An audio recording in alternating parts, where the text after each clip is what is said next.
Welcome everybody to the second episode of the We Are Us podcast. Today we are going to talk to a local South African musician. He played at many local concerts and released his very own original song about a year ago. Draai terug.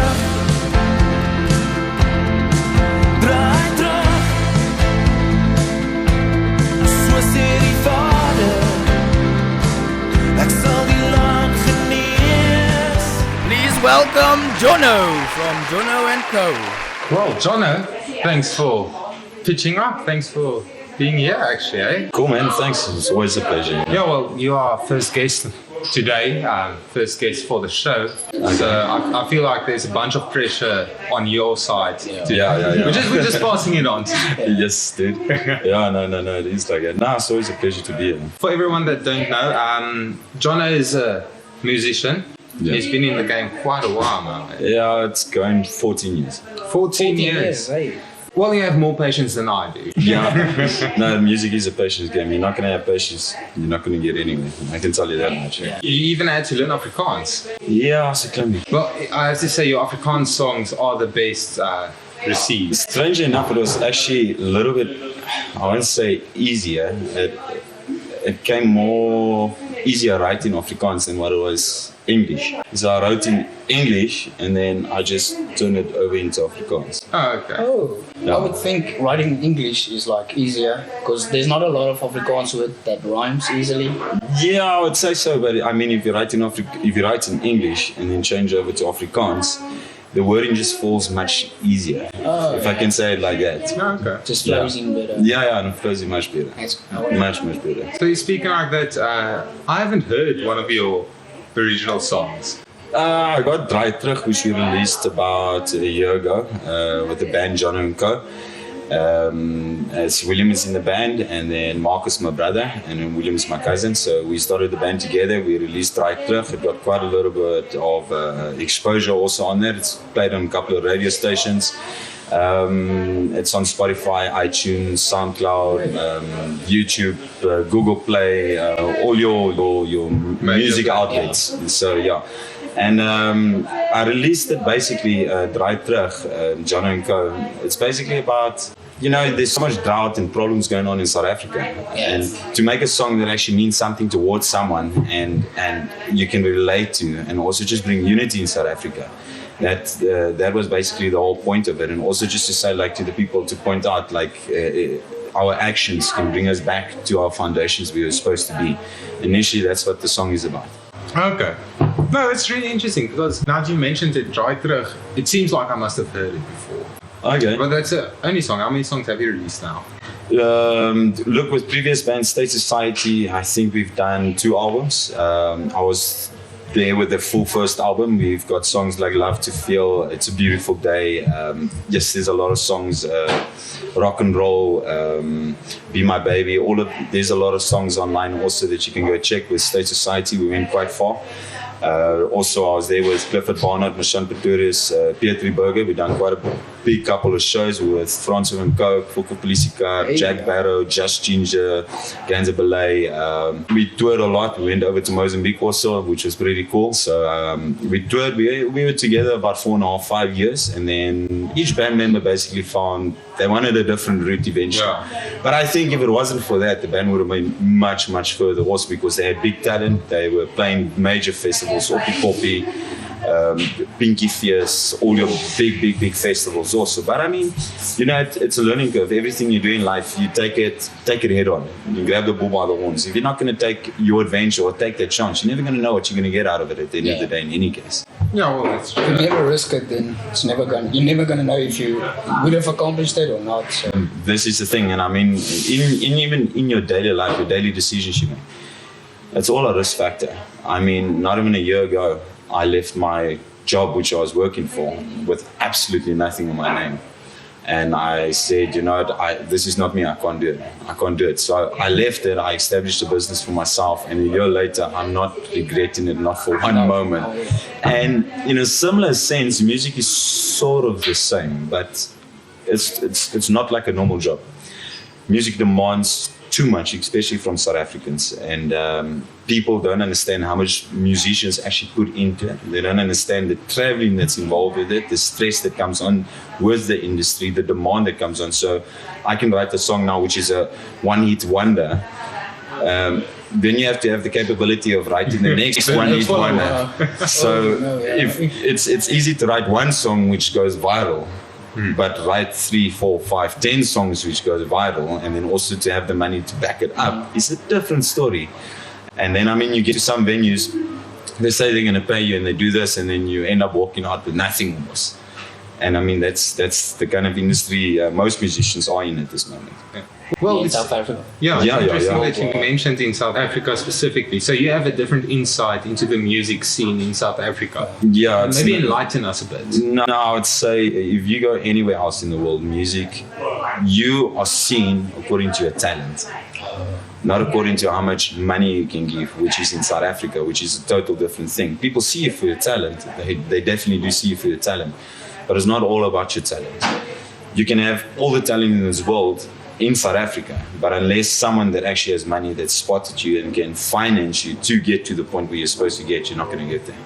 That's interesting. That's a high entry, barrier. Yeah. No, I think that stops a bunch of musicians in South Africa. a lot of musicians for more than 9 years in the industry while I was in it. That's what stopped me from going further. Well, like you said, you had to take a leap of faith. Yeah, I played a couple of shows where I got paid like $300-400 a show, dude, and I play like 3 hours, and my fingers are like paining, my voice is crackling, and I'm just like, yo, dude, ek moet nou bietjie kom hier.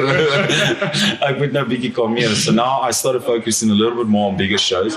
In the beginning, I lost a lot of shows, if I can state it like that. But I see that it's starting to pay off because my bigger shows are coming in.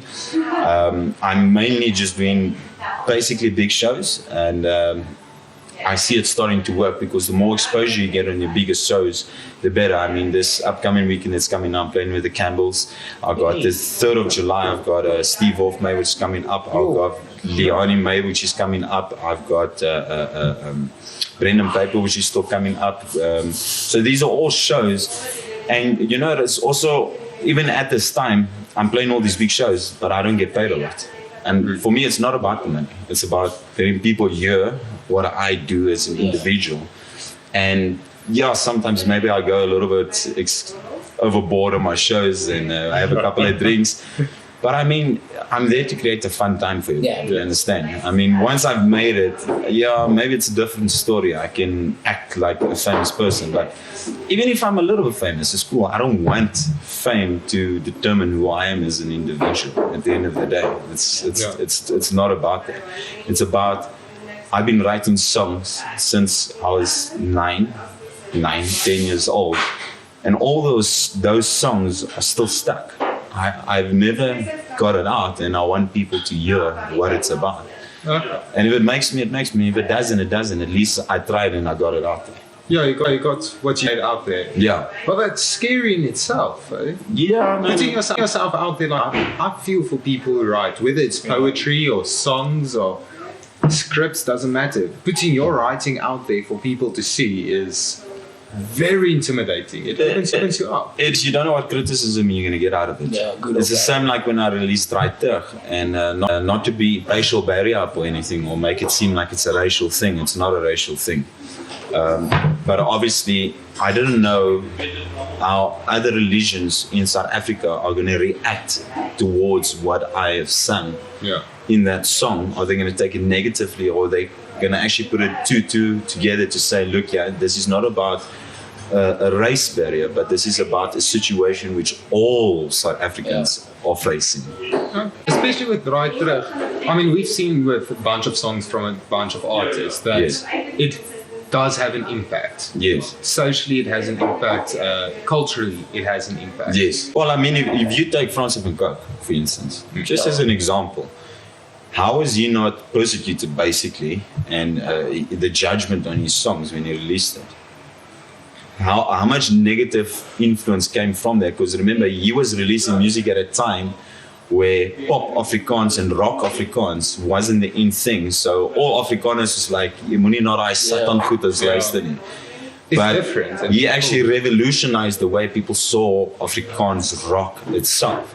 So once I started understanding what he's singing and seeing the depth in which he's singing and what he's actually trying to relay, the message came across. And I mean, it's basically in almost any industry you see it. And that's where you put yourself into the light. So Yeah. that's, you're not after the fame or the fortunes. However, I have to admit, fortunes would be fantastic, especially now. fortune. Fame and fortune would be fantastic, but if you're doing it just for fame and money, then you're in the business for the wrong reason. Telling you straightforward, because most people that got into this business, I can almost guarantee you, none of them done it for the fame. The fame just came with it. Yeah. Yeah. The fame is a Became side effect, successful, yeah. an unfortunate side effect. Yeah. I can say this much. Like I said, I'm not famous, but I do have a following, and almost about 60 to 70% of my shows, I end up in trouble most of the times with my spouse because it's a day supposed to be out and we enjoying it, but then my event or the show that I'm playing doesn't become about just the show. Now everyone wants my attention, and I have to keep on playing, and I have to keep on You have to entertaining, keep and I on have to saying, being and I have to keep entertained. on speaking, and I have to, it's the whole time. So eventually you end up in an argument, and the argument becomes, when is it ever about me? Do you get what I'm saying? All that. I So understand, especially for family man as yourself. yeah, so like you got, when I go to shows, like I've got a lot of spotlight which is on me, and so from my spouse, it feels like there's no attention given to her, which is unfair. So a lot of arguments come out of it, and I'm like trying to break away from that to say like, listen, I played my show, there's no clock. But it's difficult to do that when you've got people that want to get to know you as an individual, as a person. They want to get to know you. So I sit in the middle, and I understand her side, but I also understand the music industry side, because if I do not give them the attention and the focus and the energy that I have to give, because they are feeding off my energy which I'm giving, Yeah, they're if I not do gonna not give the return. people that, it's not just they're not going to return, I don't create that fan bases. So if I don't speak to that beautiful girl which was standing there, Yeah. even though my spouse is looking and I get in trouble,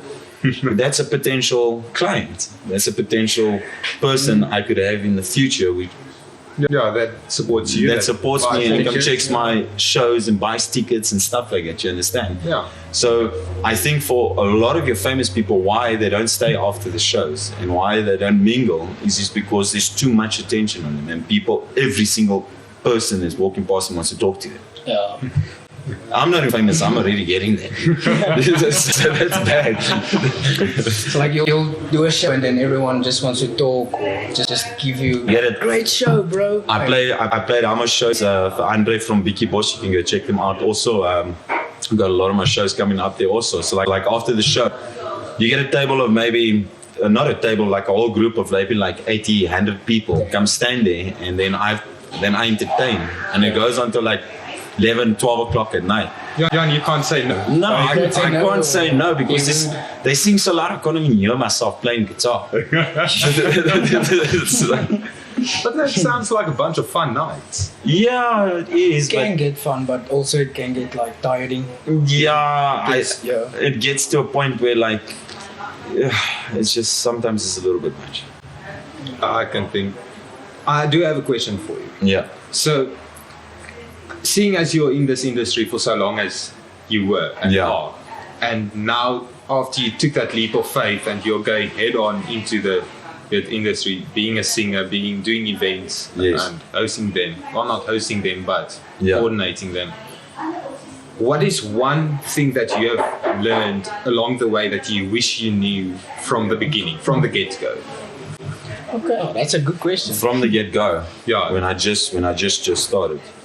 If you can travel back to time and Yeah. keep one piece of information, one tip for yourself, take that with you to the beginning, what would that be? Don't live like a row when you want to. That's surprising. That's your Why would you say that? I've seen this with a lot of bands. They get a little bit of a name, and I had a similar issue. I mean, when I joined State Society and I saw it starting to go big, my head started growing big at the same time. So that's where humility comes in. You have to humble yourself and say, listen, where am I as a person? That's why I got that motto, do not live like a rock star when you aren't one. When you meet another person, don't judge that person just because you see them. You never know what they're going to do. I mean, most places I play at, they got full bands or backings and backtrack systems. I mean, you've seen some of my shows. I literally just climb up with my guitar and my voice, and that's it. And sometimes I won't say outperform the other bands, but I get them so worked up that the other band's thinking like, Jesse, what are we doing that wrong that what this guy is doing? It's not about that. It's about crowd interaction. So that's why when I say when the people are onto you like that, do not live like a rock star when you aren't one. And I got this saying from a friend actually, Nodia Taylor. He wrote a lot of songs with polytones in them, and unfortunately went a little bit down a dark road, which I'm not going to get too much into. And the one day, when he saw like I was sort of getting to the same point, he said the same thing to me, dude, don't live like a rock star when you aren't one. And that hit me like this, and I was like, yes, dude, okay. Yeah. But at what point do you know if you're a rock star? Like when can you start living as a rock star? I think when you start walking in the street and go grocery shopping and people can't leave you alone, then I think you sort of know, like you've reached a point, And then, basically that's what I think, And then, and another thing to add is starting out in the music industry, criticism is very good. If I can remember starting out when I just started out, I took everything very personal. If I give one advice, any criticism is good criticism. Any criticism, whether it be bad, whether it be good, take both of them, think about what the person said, reflect, and then think about it, okay, is this like that she or he said, or is it not like that? And if it is a bad point which they've mentioned about you, work on that point. Okay. So take it for yourself and work on it. I've had that by a lot of shows. I mean, I've had shows where people said I can't sing, or I'm too overpowering, or my guitar is false. You understand? So do I take it offensive and be ugly with that person? No, you don't. In the beginning, when I just started out, I'm talking about just to not started out like when I started playing live shows like 9-10 years ago, everything I took was like very offensive what people said, because I thought like I was so brilliant. In the meantime, I was like average. I wasn't brilliant. And I don't think now I'm brilliant. I'm growing as an artist. I'm growing as a voice. I'm growing as an individual. I'm learning how to work with my audience. I'm understanding what the audience wants from me. Because if you can understand what the audience wants from you, you're always going to have a good show. No, that's true. Well, that's a brilliant answer. I think I can give you that. Very deep. It's almost as if you knew what was on my question sheet and prepared beforehand. Maybe I don't know. It's I would say more like it's just knowledge of the industry and understanding a lot of things that I've personally went through and seen bands go through. Yeah. Well, being in the industry as long as you have and seeing and cooperating with so many different individuals, yes, it probably is something that you pick up. Yeah. No, you definitely pick it up. And you also pick up when people don't want to talk with you. Then you just know. I'm just like, cool, not a problem. I have another question. Okay. When you speak to an event organizer, do you get like a biggie gat? Do you take a couple of the kicks and punches just to not offend them or just to stay on their good side, to try and ensure future business? I've done that before. I won't really say I'd say there's 2 shows I've done that. Specifically, but you see, when you get into problems like that is when you're money hungry in this industry. If you're money hungry in this industry, you're gonna have a lot of problems, especially with events and stuff like that. So like, I take it as it comes. Like for me, exposure is better than money. Exposure is better than money. Especially in the beginning. Yeah, and even now, like, I mean, I can charge 4,000, 5,000 in a show, but for why? Why do I want to do that? So if, let's just say I make a mess up on one of my shows, not saying I'm going to, but I mean, anything can happen. And I do make a mess up. Does that client that paid me that 4,000 or 5,000 rand, does he feel like his money was worth it? But if I didn't charge him that money, and I just told him, dude, listen, give me a bar tab and give me eating, No, they might be more forgiving. Yeah, not just about more forgiving. I've realized in most places that I play, people like how can I say, the realism. I'm not fake. I don't want to be fake. I am me. When I come on stage, I do me. And if you don't like it, it's like, yeah, it's fine. And unfortunately, yeah, and there you do have to lick some of the people's asses, unfortunately. Sorry for my language, but I wouldn't say it's really like that. For me, I take it like, dude, either we're going to do business or we're not. If you like me, like me. If you don't, you don't. It's like that. I'm not going to try and force myself into getting a show or something. Yes, maybe there's some big shows you really wanted, but I mean, if it's not for you, it's not meant for you. It's always going to be a next one. So I think we're going to move on to Corbin's segment where we have Guess the Lyric. Okay, so we have Guess the Lyric. We basically have 5 songs, and we're gonna read you the lyrics of the songs. Like, some of them are easy, some of them a bit difficult. Extremely difficult. I went through that in the beginning. Okay, just to point out, I'm not good when it comes to song names or bands, unless I've played with it before.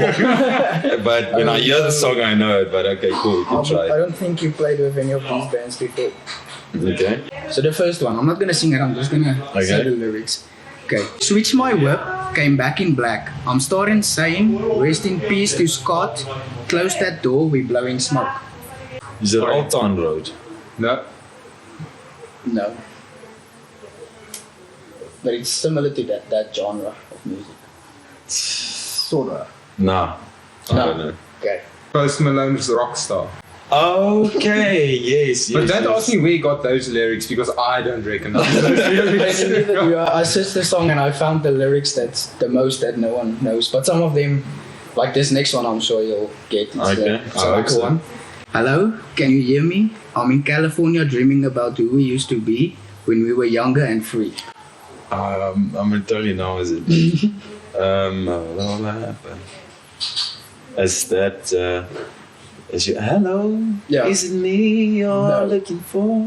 Is it that? It's hello, but it's okay, no, it's not that. But it's the same chick that sings it. No, it's not because what isn't is it me you're looking for is Richie. No. Isn't it Richie? What's the guy's name? It's an old song, that one. But this is a more modern. No. I'm talking about. I know the chick you're talking about, dude. The blonde. She had blonde hair, a little bit chubby. Maybe Adele. Yes. There we go. Adele, hello. Next one. Yeah, it's a bit of a long one. Okay. Look at the night and it doesn't seem so lonely. We filled it up with only 2, and when I heard Neil someone's Diamond. off my. Oh wait. Yeah. Great job. Sweet. How are you struggling with the rest? If you got the most But that was one of the harder ones. We didn't know if you'll get it. No, I sing it on all my shows. That's fine. It's one of the more popular sing-along songs. Yeah. Also, we had school review. Yeah. Every single school somehow has to have a Neil Diamond song. Yeah. No, it is like Neil Diamond is legend. The 4th one. Tell me what you know about them terrors every night. 5 a.m. cold sweats, waking up to the sky. Tell me what you know about dreams. No, blank. When I have the chorus, Yeah. day and night, No, it's not that toss one. and turn. It's not that one though. Isn't it? Yeah. It's, Oh, that one's chorus is I'm gonna pursue the happiness. No. it's Kid Cudi, Pursuit of Happiness. I'm on the pursuit of happiness. Quick question. Do you listen to Kid Cudi? Apparently, it's not Cudi. I always thought it's Cudi. Oh, he's No. Never I listened don't to even it. know the name. Serious? Unless I know if I hear the song, like I said. Well, you see, that's a problem because your head is filled with local artists. Yeah. No, not just local. A lot of overseas artists is awesome, but for some reason or another, I just don't remember names of bands and songs. But when I hear it, I know it. Now, what useless artists that we get on this show that don't know? This next one, you're gonna hate us for it. I hate him for it. Okay. Okay. Through the sorrow and the fights, don't you worry, cause everything's gonna be alright. Bob Marley, Nah. American artist, Well, Canadian actually. Is it Canadian? I'm pretty sure it's Canadian. Canadian. I'm not sure. He done the song for Yes, dude, I know the song. I'm telling you, I know the song. Anyways, The thing is, everyone knows the song, but they won't admit they know the song. yeah, just go ahead. It's Justin Bieber, baby. Read the lyrics again. Through the sorrow and the fights, don't you worry, cause everything's gonna be alright. Yes, dude, I can't even remember those lyrics in that. I only know baby. That's the only piece I know. That's a thing. I don't Is know that what- a problem? Do you think that's a problem? That pop songs, and that's why I personally don't like pop music. Yeah. That pop songs rely on a catchy beat and a chorus. They don't care about the rest of the lyrics. I think there's an industry for every line of music. If a person can incorporate your normal guitar into digital effects and sounds, dude, Good or people bad? No, it's good because you bring in live music with digital, bringing it together. And a lot of bands are already doing that. I mean, there's a lot of bands. Ganza Ballet is doing that. There's numerous bands you can mention that's doing that. But I mean, on a pop sort of scene and incorporate your instruments into it with that, it's going to be epic. Other question. How did you start? You said you started writing songs when you were 9 or 10. Who influenced you? Who gave you the inspiration to start doing that? My father. Yeah, he started, and then also I would say some of my dude, now I'm gonna go like your influences: Nirvana, Limp Bizkit, Linkin Park. Nickelback, You're giving away your age Blink-182, Sum But we also know 41, Linkin Park. some older bands. You can Neil Diamond, obviously. Like all these bands I used to listen to, and they Jim Morrison.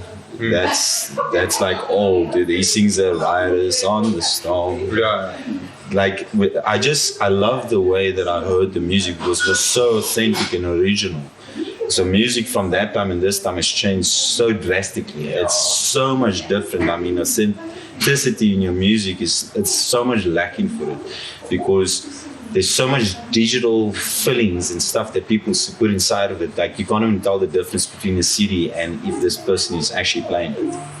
That's true. It's something that's if lost you go as listen well. to your old bands, you can hear them make mistakes inside of it. So I just love the way that the music sounded. And then obviously my dad was playing guitar, so like I was like 7 or 8 years old. I think about 7, 8 years old when I started, and my dad played a Mexican number, and he was busy teaching my brother basically. And then I was just standing from the side checking, and then after like 3-4 days, I just picked it up and I played it. And my dad said like, wow, okay, cool, he can play. And then like 2 years later, like and then it just shut off. So then off to the stars. Yeah, so then I went for like the next 7 years just sitting at home writing. Like literally not working at all, just sitting at home, writing, going to school, coming back, playing, practicing, checking how I can change sounds, how I can create my own sound, my own feelings. So to create your own tag, like if you're wearing whatever, you're wearing Levi's, you have to brand yourself. So if you can brand yourself in the industry, that's what makes you stand out. Your hardest thing when starting is when you're doing the music industry, you don't know where you're gonna go with it. So you have to like sort of mess around here. Like I remember I jumped between like 7 different genres of music before I found me. So like I tried all different genres. I tried opera, I tried falsettos, I tried deep, and I tried high, and I tried middle, and I tried this. So I basically just boiled down to eventually is like just write what you feel. That's it, because you hear these people like, it sounds so cool, let me try and write something similar. It doesn't work. Just be you. So you had to fall back on Jono. Yeah, no, I had to fall back on me. And even in writing, when we just started out, I mean, we had bands with funny names like Concrete Cloud and the Zenith Boys and Zenith Boys, I promise you. And like Boys is dope. the Four Cousins and stuff like that. We had this. So then like I was trying to create something which was fake, which was not me. So then eventually when I started up now again, And like we've always been around, like, but I mean, each person broke out of the shells a little bit, started working, going here, and every person's doing their own thing. So eventually I just said, you know what, I'm the brand. Me is because I'm selling me. It's me. It's my music. This is what I'm doing. So that's why it came Jono&Co. Jono&Co. So the co is for cousins and family and everyone being around, all working towards one goal. Not taking the spotlight off of them. Them as individuals, they all doing their part.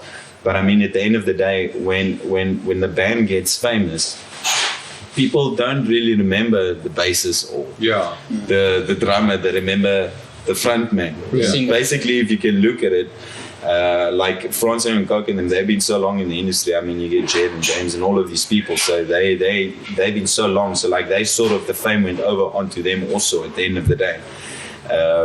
But your main spotlight is usually on the front man. So that's why I just said, guys, simple name, Jono&Co. I am Jono, and I've got my solo shows, but I mean, if we're doing the band Jono&Co, so it's simple and sounds nice in the tongue also, Jono&Co. Yeah, it rolls nice, Jono&Co. It's difficult choosing a name. It is difficult. Yeah, it is. That's why I eventually just said Jono&Co. Yeah, easy, simple. Yeah, it's flat for it. I mean, my cousin created a page for us, the Jono&Co band, and I was like, laugh out loud, dude, yeah. So, you speaking about keeping honest to yourself in your music. Yeah. So, being in Afrikaans om opreg te wees. Yeah. So, not being fake, being you. Yeah. So, it leads me to another side is, what makes being human to you? So, what is being human? Being yourself, being opreg en eerlik. What makes being human to me? Yeah. No amount of money in this world is going to define you. I can guarantee you that much. Family brings a lot of joy. I can say that much. And if you aren't doing the things you want to do, why are you doing them? Well, they are. So if you are just working because it's going to bring you money, then what's the point? Yeah. What's the point? You're always going to be going home angry. And If you are going home to a house which you don't want to be in, then why are you there? Do the things you love. Life's so short. You got 50, 60, maybe if you're lucky, 80 years in this world. You wanna go your whole life through spending those years working 40 years for a boss, only to retire at 60 years old with 2 million rand, and the inflation rate in your rates and taxes has grown so much by the time you're 6 years old that 2 million is only worth 200,000, and you work 40 years for that. And then when you're 6 years old, then you must go travel the world with all your bones being all fragile. Yeah. Enjoy it now. Money doesn't define everything. Yes, you need money to do a lot of things, but enjoy your time now. Do the things you want to do now. Take the chances you want to take on the things that you love doing, because if you don't do it, you're going to sit back at a 6-year-old with your own reflection looking back at you and saying, why didn't you do it? And that's part of the reason why I hate charging and overcharging on my music shows, because I want people to see me for me and not see me for wanting money, because I'm not doing it for the money. I'm doing it to get my music out. That's it. Well, that's an amazing cause as well. I Yes. think with that mindset and mentality, you can only move forwards and upwards. Yeah. I mean, it might take longer, but it's still forwards. I can tell you, when you do what you love, it's harder, but it's worth it, because you're willing to sacrifice more if you're doing what you love. I mean, when I was working for my previous boss, very nice people, and I was working in a magnet industry basically, and I enjoyed my job, but I hated being there. It wasn't me, it wasn't my calling. So I eventually opened up Cash Creators, and it's a second-hand calling, and I do gold and diamonds and stuff. That's what I love doing. Apart from doing music, that's what I love doing, and that's an industry that I put my time and effort into, because I know that if I don't put my time and effort into it, I'm not going to get results. Yeah. So the more time and effort I put into it, the more results I get out of it. So I'd rather put all my time and effort into something I do, love doing, and fail miserably, than work for a boss thinking, what if I'd done it and I could have made it? So the not knowing So not knowing. it would be terrible. When I left my job, I can basically put it like this. I was willing to start totally from scratch, even if I lost all my money. totally from scratch. Even knowing that, dude, how am I going to feed my family tonight? That was scary for me, but if I don't take that chance, I'm not going to know. And the same with the music industry. If you're not going to take the chance, you're not going to know. I think life is about taking risks. Like the most like big people, successful people, they wouldn't have been successful if they didn't take a big risk in their life. Yeah, no, it's like that. I mean, it took the light bulb 1,001 times before it was the light bulb. That's why they say you have to get your 1,000 hours in. Yeah. Because on the 1,001 hours. Yeah. After your after that 1,000. Well, so John, tell us a bit more. You said on all the major music platforms, you're putting your music out there. More specifically, do you have a Facebook page people can? Oh yes, I have on Facebook. I got Jono&Co. Basically, at the moment, that's the only platform I got online. I'm like sort of time limited now at the moment to do Twitter and all of that at the moment. So you're a busy man, eh? Yeah. So on Facebook, I got it. There is Jono&Co. Hashtag Jono&Co. Oh, we'll leave it there. And then the people can go check it out there. And then, I mean, if they want to check some previous work I've done, they can go check State Society Band also. And yeah, then they can just check some of the stuff up. And I've got, lately I haven't been posting a lot of stuff, but all my up and coming shows I'm going to be posting it, so they can go check it out. Also, go have a look at his social media. They'll post the shows, and the next one is quite recently. It's now the 23rd, I think. With the Campbell brothers. Well, I do hope. Yeah, this month. Oh, No. Yeah. Yeah. These guys must make it too. Yeah, we will. Well, no, we will definitely go make it right. I'll go check a little bit. I can see now. Hey, that's Jono. That Jono was on our show just yesterday. Yes.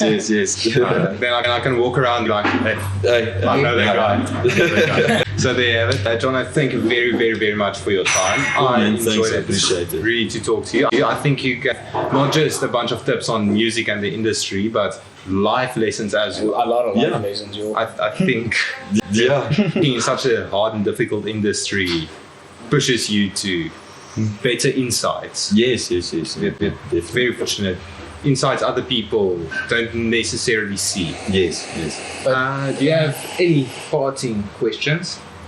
I just wanted to say, being an artist is one of the hardest industries to be in the world. It's hard to make it as a living being an artist, especially nowadays with all these many artists around. It's a very tough thing, because when you think you're doing good, someone comes along and just does a little bit better. And statistics actually show that the country which is the hardest music industry is South Africa in the entire world. Oh wow. On that note, Jono, we wish you all the best. Cool, man. Thank you so much for having me here, and it was a good talk. It was very fun. Thank you very much.